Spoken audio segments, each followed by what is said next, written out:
বাংলাদেশ স্বাধীন হয়ে লাভটা হচ্ছে কি? অনেকে তোমাকে বলতেছে যে পাকিস্তানই ভালো ছিল। তো আমি তো অবাক হয়ে যে মানুষের কথা শুনে যে আল্লাহ কি বলে পাকিস্তান ভালো ছিল। মানুষ ঠিকমতো খাইতে পারতেছে না, মানুষ সুইসাইড করতেছে, বা যারা পারতেছে একচেটিয়াভাবে দুর্নীতি করে তারা দেশ থেকে টাকা লুট করে বিদেশ চলে যাচ্ছে। মেধাবীদেরকে যদি আমরা সুযোগটা না দেই, আমরা যদি সিম্প্যাথি দিয়ে দেশ চালাই, তাহলে দেশটা চলবে কেমনে ভাই? বৈষম্যের বিরুদ্ধে তারা যুদ্ধ করেছিল বৈষম্য রোধ করতে। এখন তাদের নাতিপুতিরা এসে কি বৈষম্য চাইতেছে, তাহলে ব্যাপারটা কেমন হইল? মুক্তিযোদ্ধার যারা নাতিপুতি, তারা মুক্তিযোদ্ধা থেকে অসম্মানিত করার জন্য তারা বৈষম্য সৃষ্টি করছে এবং বৈষম্যকে সাপোর্ট করছে। তারা আজকে এখানে বলছে কোটা চাই, কোটা চাই। প্রথম কথা হচ্ছে, তোমার দাদা বা নানায় মুক্তিযুদ্ধ করছে, তুমি আসলে করছো কি দেশের জন্য? তোমার অবদানটা কোথায়? তোমার দাদা নানায় নিজের জীবন স্যাক্রিফাইস করছে দেশের মানুষের জন্য, সাধারণ মানুষের জন্য। তুমি সাধারণ মানুষের জন্য কতটুকু ভাবছো? গুরুত্বপূর্ণ কোশ্চেন। এই কোশ্চেনটা আপনারা তাদেরকে করবেন গিয়ে। হ্যাঁ, এখন এই প্রশ্নটা করার সাথে সাথে আপনারা এটাও তাদের কাছে জিজ্ঞেস করবেন যে তোমরা কেন আজকে তোমাদেরকে আলাদাভাবে দাঁড়াইতে হলো, তার তোমাদের কেন বলতে হইতেছে কোটা চাই, কোটা চাই? তো তোমরা কেন 2018 সালে এই শিক্ষার্থীদের সঙ্গে তোমরা যোগ দিলে না? তোমরা আর শিক্ষার্থীরা কি আলাদা? এই প্রশ্নটা করা গুরুত্বপূর্ণ।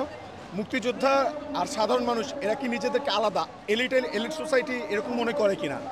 এই মনে যদি করে, ঠিক আছে, তাহলে বাংলাদেশ, এখন মানুষের মনে তো প্রশ্ন জাগছে যে বাংলাদেশ স্বাধীন হয়ে লাভটা হচ্ছে কি? অনেকে তোমাকে বলতেছে যে পাকিস্তানই ভালো ছিল।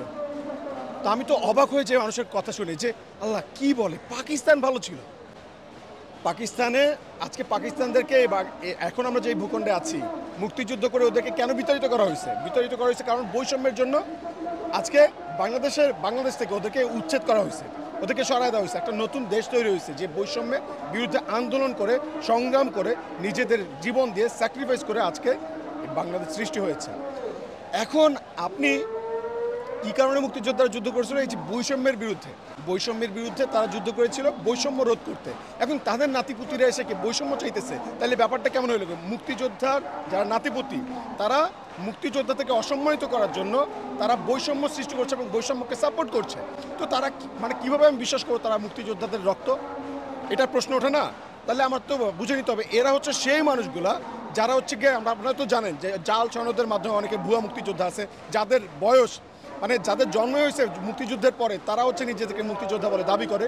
আপনারা খোঁজ নিয়ে দেখেন যে অধিকাংশ কিন্তু দেখবেন তারাই এখন ওই যে সুবিধা নেওয়ার জন্য, তাদের পরিবার যেন সুবিধা পায় সেই জন্য তারা এই কোটাটা চাইছে, শুরুতে থেকে চাইছে, সার্টিফিকেট বানাইছে। এখন তারাই দেখবেন হচ্ছে কি তারা এখন কোটা চাচ্ছে। যাদের মাথায় সাধারণ মানুষের কোনো চিন্তাভাবনা নাই, যাদের মাথায় কোনো চিন্তাভাবনা নেই দেশ কীভাবে চলবে। সো বাংলাদেশ কিছুদিন পর এলডিসি গ্রাজুয়েশন হতে যাচ্ছে, আমাদের উন্নয়নশীল দেশ হতে যাচ্ছে। তখন কিন্তু আমাদের বাংলাদেশে একটা বড় ধরনের চ্যালেঞ্জ হয়ে যাবে। তো সেই সময় কে সামাল দেবে দেশটা? মেধাবীদেরকে সামাল দিতে হবে। তো বাংলাদেশে অনেক ক্রাইসিস তৈরি হয়ে যাবে। দেশে এখন যে অবস্থা, দ্রব্যমূল্যের ঊর্ধ্বগতি, মুদ্রাস্ফীতি, মানুষ ঠিকমতো খাইতে পারতেছে না, মানুষ সুইসাইড করতেছে, বা যারা পারতেছে একচেটিয়াভাবে দুর্নীতি করে তারা দেশ থেকে টাকা লুট করে বিদেশ চলে যাচ্ছে। এইটা অহরহ ঘটনা আমরা দেখতেছি। তো মেধাবীদেরকে যদি আমরা সুযোগটা না দেই, আমরা যদি সিম্প্যাথি দিয়ে দেশ চালাই, তাহলে দেশটা চলবে কেমনে ভাই? এই প্রশ্নটা তো আপনারা তাদেরকে গিয়ে করবেন যারা এখন কোটাটা চাচ্ছে। আর যদি তারা মনে করে যে তারা যুক্তির পক্ষে, তারা সাধারণ মানুষের পক্ষে, তাহলে আমি তাদেরকে আহ্বান জানাবো যে আপনারা ওই সাধারণ শিক্ষার্থী যারা আছে তাদের সাথে অংশগ্রহণ করে একসাথে সম্মিলিতভাবে সেই সকল পলিসি মেকারদেরকে গিয়ে জিজ্ঞেস করেন যে তোমরা কেন 2018 সালে তোমরা কেন এই কাজটা করলা? তোমাদেরকে বলছে কোটা একদম সম্পূর্ণ উঠাই দাও, তোমাদের কাছে সংস্কার চাইছে, তুমি কেন সংস্কারের বদলে তুমি কোটাটা উঠাই দিলা? আজকে কেন সাধারণ মানুষ বনাম মুক্তিযোদ্ধার পরিবার এরকম একটা সংঘাত তুমি তৈরি করলা?